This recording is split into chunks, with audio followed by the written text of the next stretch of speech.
kita akan membahas tentang sistem reproduksi wanita. Pertama-tama, apa sih sistem reproduksi wanita? Sistem reproduksi wanita adalah sistem biologis yang terdiri dari organ dan jaringan yang digunakan untuk berkembang biak pada wanita. Di sistem reproduksi pada wanita ini dibagi menjadi beberapa bagian lagi, dan yang akan kita bahas ini adalah tentang genetalia. Nah, di genetalia juga dibagi menjadi dua, yaitu genetalia eksterna dan genetalia interna. Yang pertama, kita akan membahas tentang genetalia eksterna. Jadi genetalia eksterna adalah alat kelamin yang tampak dari luar. Genetalia eksterna terdiri dari mons pubis, clitoris, uretra, vagina, labia mayor, labia minor, dan anus. Pada genetalia eksterna ini terdapat dua kelenjar, yaitu kelenjar Bartholin dan kelenjar Skin. Kelenjar Bartholin terletak di sisi-sisi vagina yang berfungsi untuk melumasi vagina. Lalu kelenjar Skin berada di samping uretra dan berfungsi untuk menghasilkan selaput lendir. Dan selanjutnya kita akan membahas tentang genetalia interna. Genetalia interna adalah alat kelamin yang tidak tampak dari luar, berarti dia ada di dalam. Genetalia interna terdiri dari uterus. Uterus ini bisa disebut juga rahim. Di sini tempat disimpannya sel telur yang sudah dibuahi sampai menjadi janin dan siap dilahirkan. Uterus juga dibagi menjadi 3 bagian. Bagian paling luar disebut perimetrium. Bagian tengahnya disebut myometrium, dan bagian dalamnya, lapisan yang paling dalam ini disebut endometrium. Selanjutnya ada ovarium. Ovarium ini tempat terbentuknya sel telur dan hormon seksual pada wanita, yaitu hormon estrogen dan progesteron. Selanjutnya ada tuba Fallopi. Fungsi dari tuba Fallopi ini sebagai jalur sel telur dari ovarium menuju ke uterus saat terjadinya ovulasi. Dan pada tuba Fallopi atau ampula tuba, inilah terjadinya pertemuan antara sel telur dan sel sperma. Dan selanjutnya ada serviks.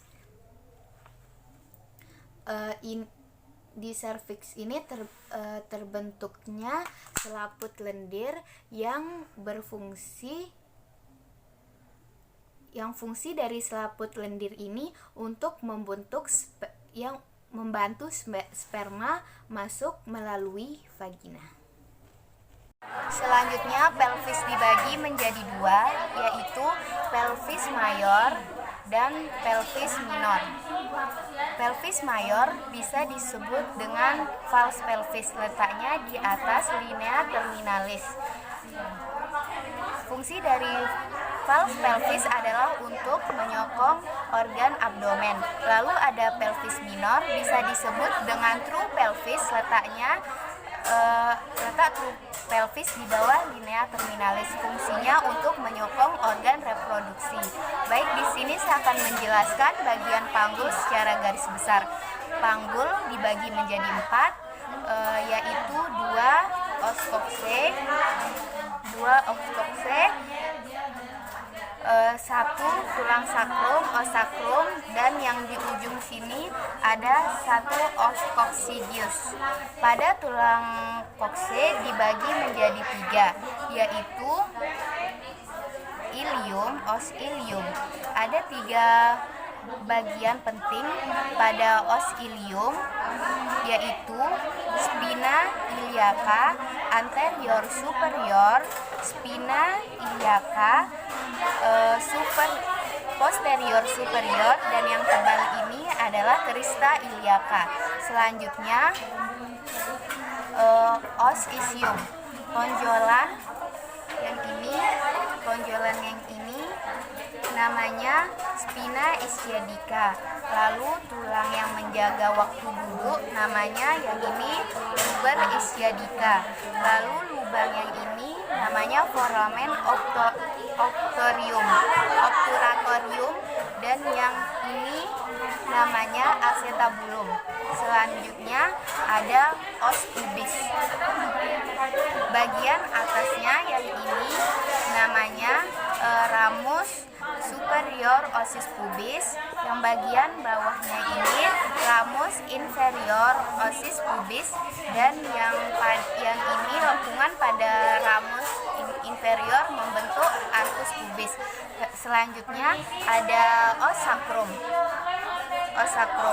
Yang ini titik yang menonjol ini dinamakan promontorium, lalu lubang-lubang yang ini dinamakan foramen sacralia anterior.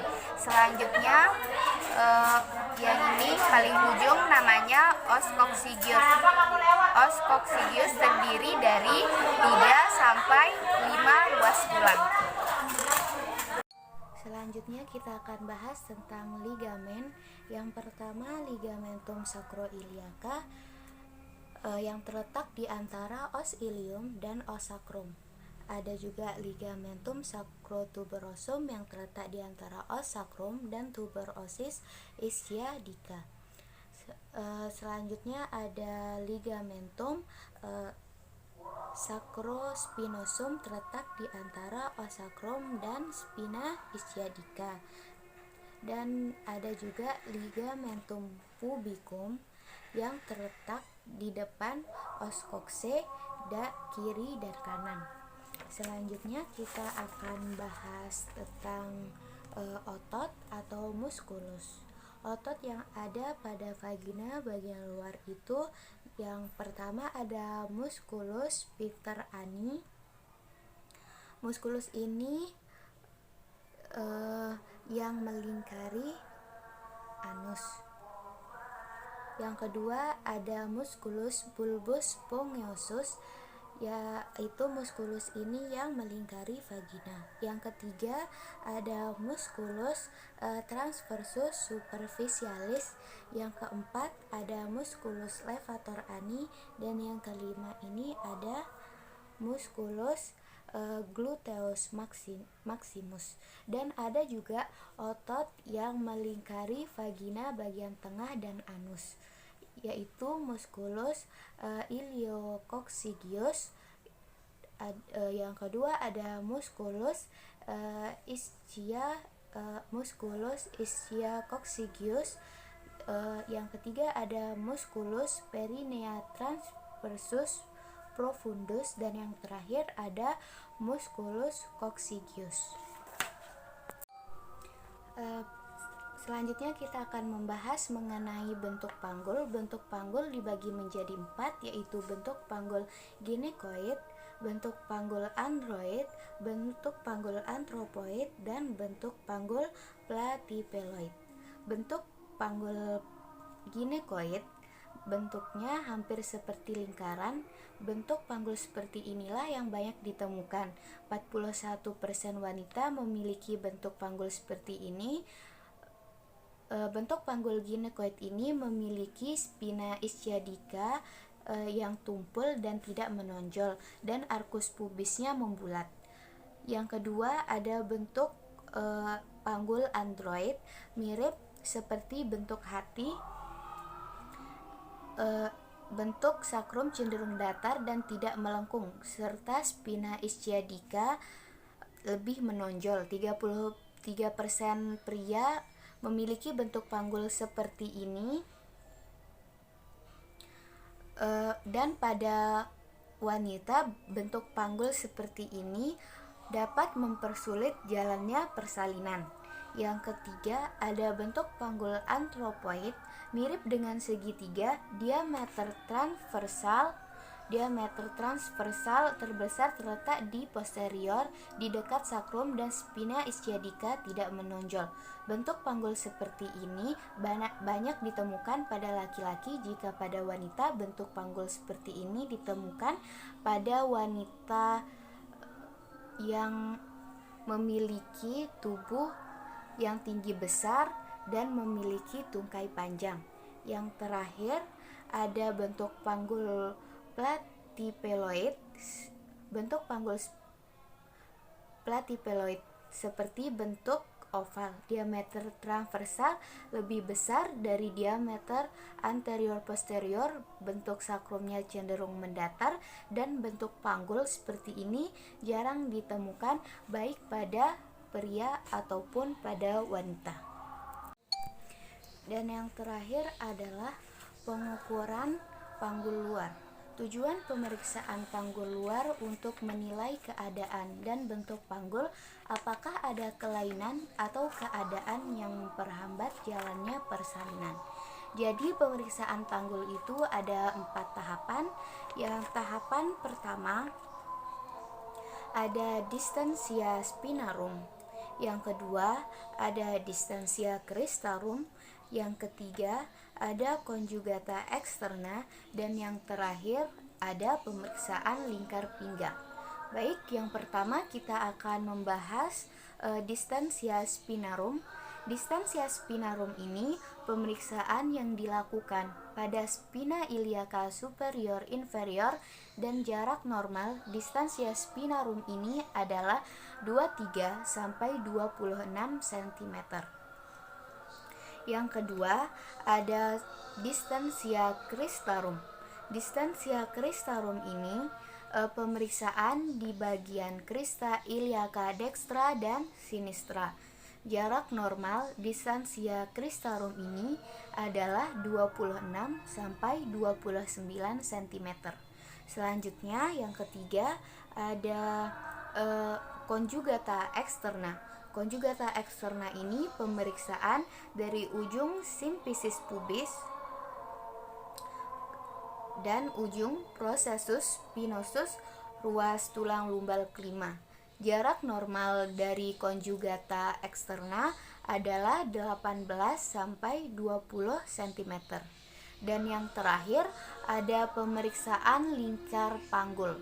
Pemeriksaan lingkar panggul ini dilakukan dari atas symphysis pubis ke pertengahan antara spina iliaca anterior superior dan trochanter sepihak dan melingkar ke seluruh panggul. Normalnya lingkar panggul ini adalah 80 sampai 90 cm.